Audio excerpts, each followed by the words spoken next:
Hey, guess what? It's raining again.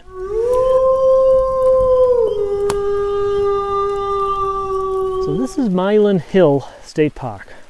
I'm in site number 4, which is really set up for groups, things like that. Get a better tour of what the site looks like in my previous video here, but there's 4 different platforms people can camp on, set up their tents, things like that. Nice big parking area, which is where I'm set up, and I set up over here by myself, so if it wasn't raining out, there'd be a nice amount of sun coming down on the solar panel, but of course it's raining again, as seems to be typical for this year. This is the largest site at the campground here, so we're going to go down to the beginning here and we'll start you from there. So this is Route 110B up in Milan, New Hampshire. Unfortunately, it looks like they're doing some logging across the street, which kind of ruins the area. But this is the entrance to Milan Hill State Park. Milan Hill Fire Tower too, which we'll get to shortly. So this is the way in. You can see it's paved right here, but that doesn't last long. Come in, it's a bit of a hike from here. But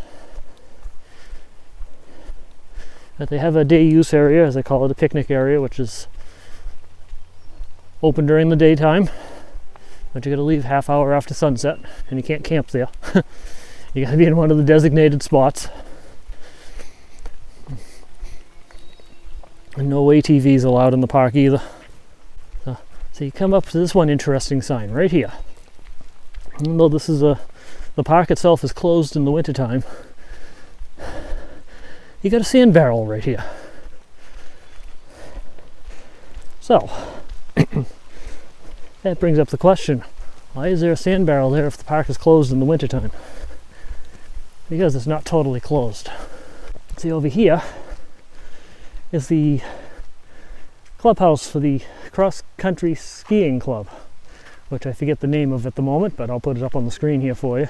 They have the clubhouse here because they use this property in the wintertime. They have cross-country ski trails all over the place. Now in the wintertime, that's where the road ends, so you got to pull into their property here. The ski club here. And it's also where the pavement ends. So this is the old office of the campground. This is where you would have gone to check in. I guess the building's having some structural problems or some weird thing like that. So they brought in this trailer over here, and that's the temporary office. Which is unfortunate because that happened 2 years ago. I thought they'd be done with this by now, but apparently they're still working on it. I would figure they would have taken care of it during the shutdown there for COVID. So here's the map of the campground here on the office here. Now they have, this is a pretty good sized campground. I mean, from the road entrance all the way up to the office here, I've covered 0.39 miles already. So it's a pretty good sized campground, but they only have 10 campsites in the whole place, which is why I like this campground so much. The sites are well spaced. I mean, they're very far apart from each other. You don't see into each other's sites. So there's 6 tent style campsites and 4 yurts. We'll take a look at some of this as we go along here. And some of the sites are pretty well hidden, and some of them are right out in the open. Some of them are walk-in, some of them are drive-in.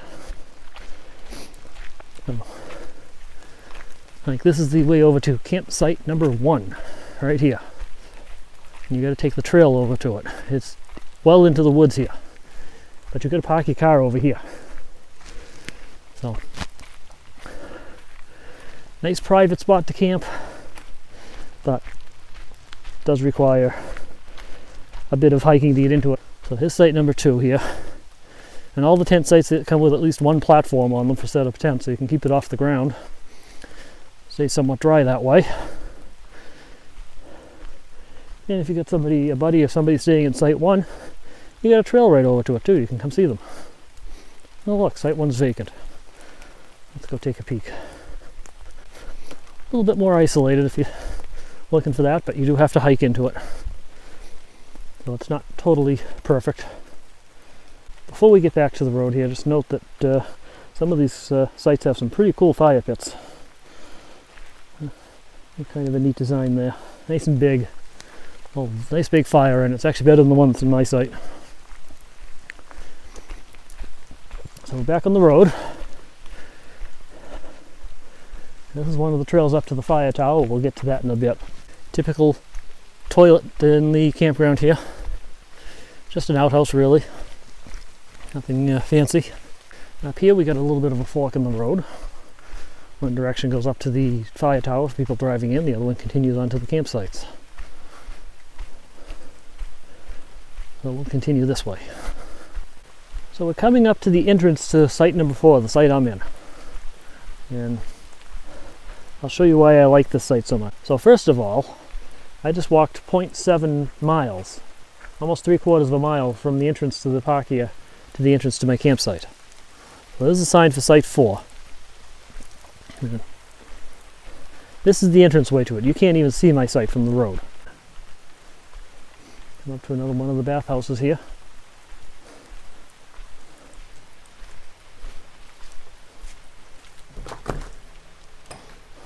Actually not bad for a bathroom that's basically just a vault toilet type of setup, outhouse. It's pretty clean in these things. One of the cleanest vault toilets I've seen in a campground. I've seen far worse than this. So this one's not too bad. Here's another one of the roadside campsites you can go up to. Another platform, picnic table, fire pit.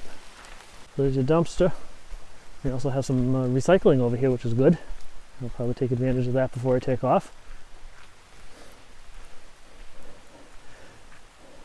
This is the parking area for Yurt 3, which is up that trail over here. So again, I don't know if somebody's staying there and they're just out touring for the day, so we're not going to go up there and invade anybody's privacy for Yurt 3. But that's the trail up. Down this road, some of the best sites they have here at the campground. So I'm not going to go all the way down because I don't want to invade people's privacy. But you can come down here. There's 2 sites. One site that's a yurt, which has phenomenal views. So if you want to stay at a yurt, that's one of the best yurts to stay at. Good luck getting into it though. It's always usually reserved out. And there's also a lean-to shelter down here. Now, since I'm not going to go up into the sites because there's probably people in them, I will include some pictures I took about 2 years ago, September of 2019, when I stayed here. You're hearing me over the wind noise. And it's starting to pick up. Lovely. Okay, so this is the parking spot for yurt number 2, which is up this trail. So again, you gotta park over here and then you can walk up to it. And up the road a ways here. I'll get a brief glance at yurt number 1, but I know that one's occupied, so I'm not going to be filming it. Again, don't want to invade people's privacy. There's the yurt right there. Coming up on it.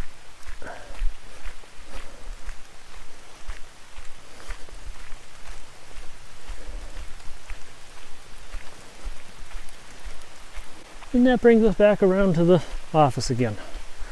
And that's the loop for the campground. So next we're going to swing back through again. We're going to do the loop for the fire tower. And take a look at that so you can see what that looks like. View's not going to be very much because it's raining, but we'll go up and take a peek anyway. Okay, so we're coming back up on that fork in the road again. This time we're going to take the route to the fire tower and picnic shelter. It's the old caretaker's shelter. Long abandoned, unfortunately. I'm told like raccoons or porcupines or something else lives in it now, so we don't want to go too close to it. Obviously ready to fall down.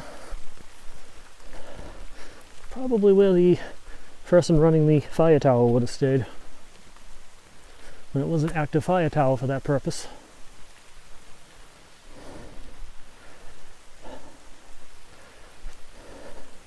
It was certainly a pretty cool looking building at one point in time now, wasn't it? All boarded up now, which is sad. Nice porch though. Very nice porch. You can see animals are definitely entering and exiting from there. Hey, it's one of the animals that probably lives in there. Hey, squirrel. Don't mind me. Just passing through. A nice little picnic pavilion. Nice little fireplace there. You can have a fire in here. Some extra large picnic tables.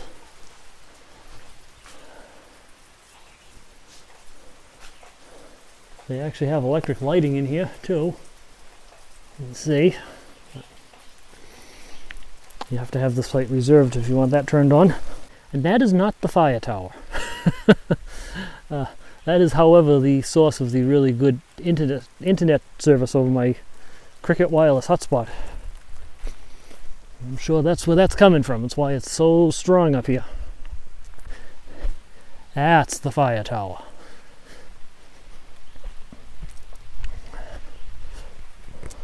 This is the Milan Hill fire tower.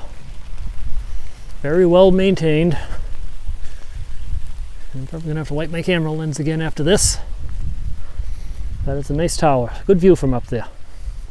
Hey, this is the way up. Narrow stairway.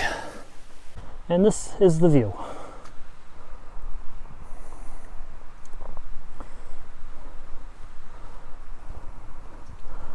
Lots and lots of mountains. It was a lot better though when it's clear out and not raining. But we'll take what we can get. There's the cell tower. And lots and lots of antennas on it.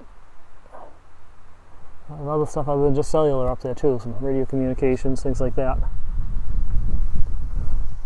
Thing over here, you can see a lot of mountains off in the distance, even despite all the rain and the fog and clouds and things like that. So, this is the other area I'd love to go into. This is the entranceway up to the Ranges Tower area.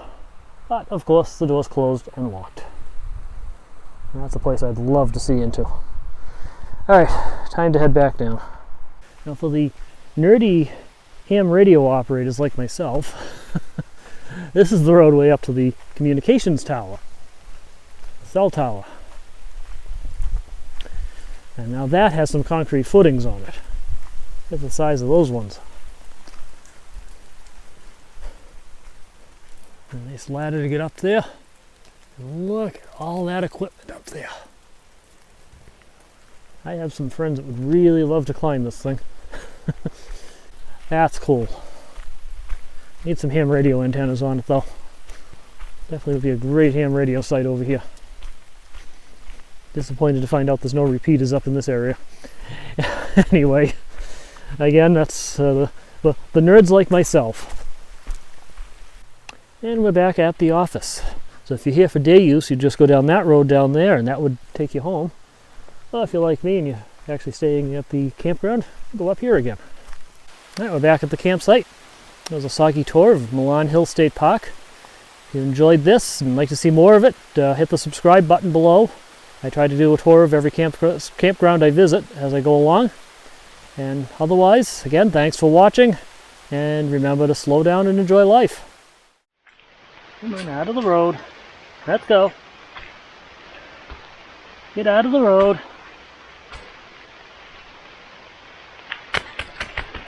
Yeah, that's a good snake.